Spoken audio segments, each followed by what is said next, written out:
Robert Johnson was a gentleman's outfitter in the New North Road, who lived with his wife in their comfortable home. He had little character besides his affection for his beloved wife. His quiet wife was pregnant and ready to give birth. Johnson was very worried, and his mother-in-law ordered him to fetch a doctor. Johnson was anxious and sprinted to Dr. Miles. Unfortunately, Dr. Miles had just left.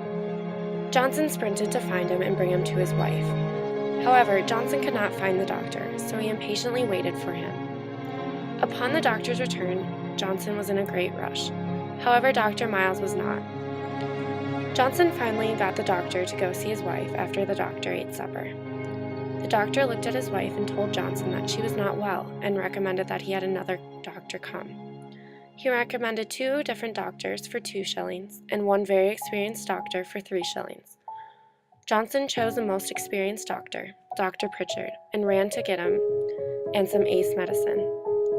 Dr. Pritchard was old and could not move very quickly, making Johnson very frustrated as he was terribly worried about his wife.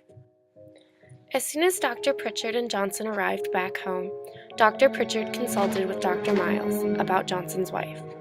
They quickly gave her medicine, and not long after, Johnson's mother-in-law called him.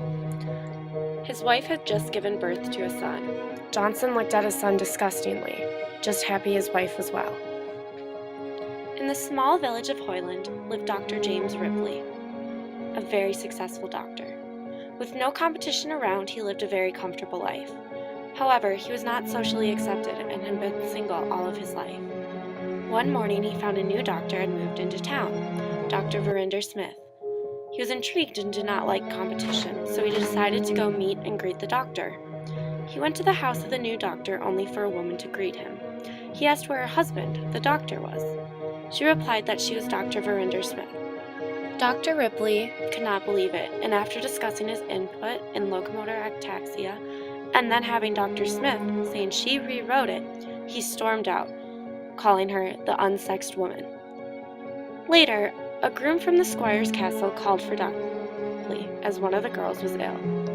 Ripley hurried, but on his way, his horse became out of control, and he passed out, becoming very injured. A few hours later, Dr. Verinder Smith saved him and nursed him back to health.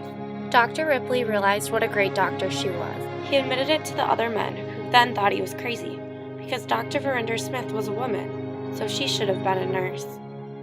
Dr. Ripley began to fall in love with Dr. Verinder Smith and asked her to marry him, but she denied, saying she was focused on her science. Not long after, Dr. Smith moved to Paris. Life went back to how it previously was for Dr. Ripley.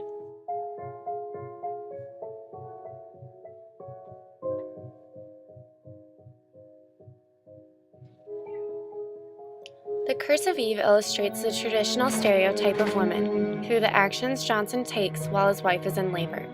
However, Doyle demonstrates that the traditional stereotype is changing to modern through Dr. Ripley's reactions in The Doctors of Hoyland.